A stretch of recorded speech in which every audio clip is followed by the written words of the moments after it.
Chegamos então agora ao Império Carolíngio. Já fizemos uma breve abordagem no vídeo anterior sobre este império. Vamos dar uma aprofundada sobre, o que foi o Império Carolíngio.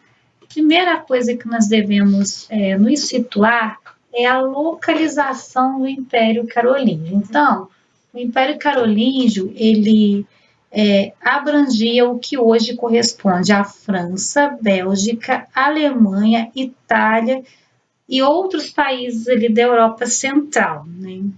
Aqui nós colocamos mais 8 países. Uma outra coisa muito importante que nós devemos focar dentro disso é que o Império Carolíngio está ligado principalmente à formação dos reinos germânicos ou reinos bárbaros. Então, ele vai surgir da reunião de todas as tribos francas. E aí ele vai se expandir sobre o governo de 2 dinastias, né? A Merovingia e a Carolíngia. Por isso Império Carolíngio. Não podemos deixar de lado a dinastia Merovingia, pois ela tem uma grande importância para que nós possamos compreender como que o Império Carolíngio vai se fortalecendo ao longo aí, no decorrer dos nossos estudos. Então, o nosso império aí, o reino dos francos, vamos falar agora um pouquinho do reino dos francos, ou reino franco, ele vai surgir ali a partir da união de todas as tribos francas. E sobre a liderança do rei Meroveu, este rei aqui, tá?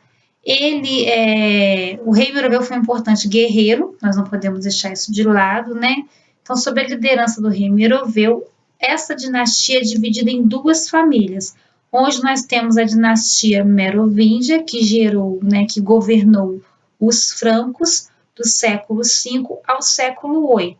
E nós temos a dinastia Carolíngia, que governou as tribos francas e grande parte da Europa, entre o século VIII e o século IX. E aí nós temos Carlos, os descendentes de Carlos Martel.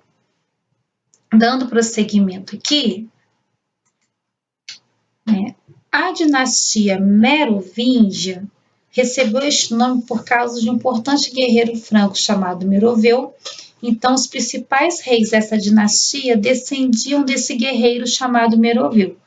Um dos governantes, Clovis, ou também chamado Rei Clovis, se destacou por unificar, dar união às tribos francas e se converter ao catolicismo.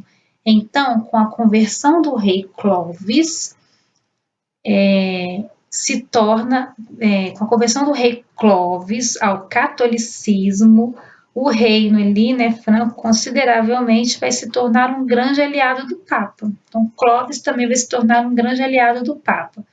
Os sucessores do rei Clovis ficaram conhecidos como reis indolentes, pois eles se preocupavam apenas com festas e torneios de lutas do que com os negócios do Estado.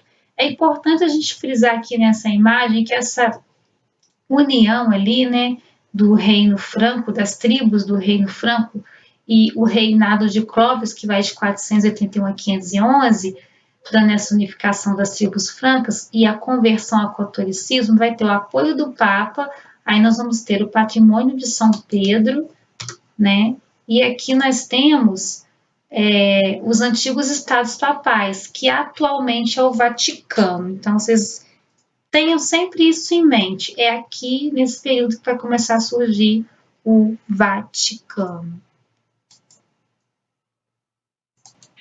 Chegamos, portanto, ao governo ali de Carlos Magno, Carlos Magno, ele reinou de 768 a 814 e lá no seu governo ele estendeu os domínios francos de tal forma que grande parte dos territórios do Império Romano do Ocidente foram unificados. A Igreja Católica se une com Carlos Magno, pois a Igreja Católica desejava ali criar um novo Império Romano. Porém, esse desejo da Igreja Católica, gente, era de um Império Romano tipicamente cristão. Ou seja, resumindo aí, trocando em miúdos, o objetivo da Igreja Católica era não só criar o Império Romano Cristão, que possibilitasse ainda mais a expansão do cristianismo. E aí, Carlos Magno, ele vai dar, né, o que nós chamamos ali, né, durante o seu governo, uma grande importância para a questão cultural, né? E essa questão cultural vai ser muito presente durante o governo de Carlos Magno.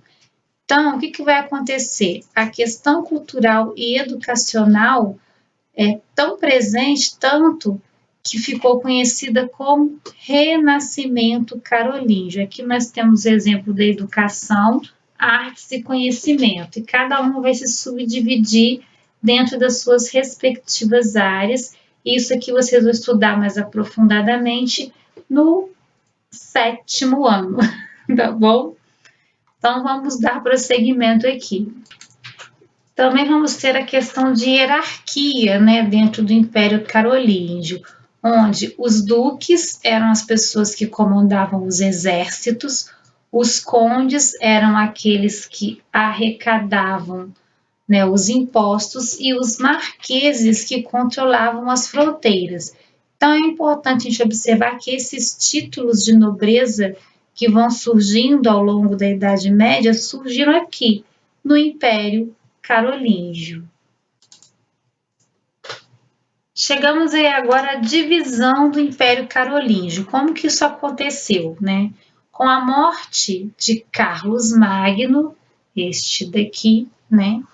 Em 814, o seu filho vai, né, suceder ao trono.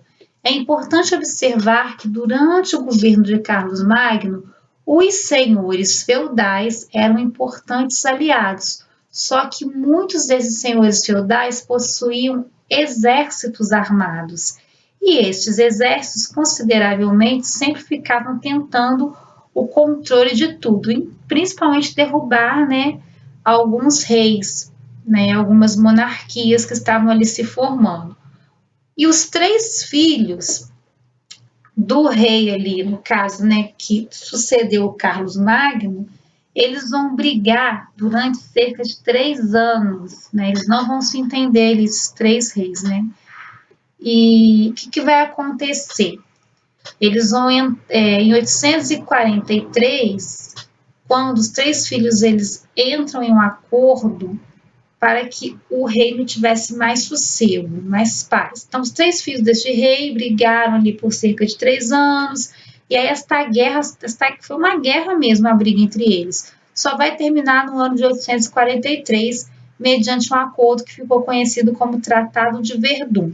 Com este tratado, o império foi dividido em 3 partes. Aí tem as 3 cores aqui para que vocês possam entender, né? Essas 3 partes ficou assim. Carlos o Calvo ficou ali com o Império Carolíngio. Luís o Germânico ficou com o Império Carolíngio Oriental, né? Com a parte ali do Oriente, do Império Carolíngio Oriental. E Lotário vai ficar com a parte central. Com o passar do tempo, o poder dentro da Europa vai se fragmentando, ou seja, vai ficando dividido e enfraquecido, e colaborando para o fortalecimento do feudalismo, que é o tópico agora que nós vamos entrar nesta aula de hoje para abordar sobre o feudalismo. Espero que tenha ficado claro essa explicação. E qualquer dúvida é só chamar aqui na plataforma. Escrevam, tiram suas dúvidas e mandem recados para a professora.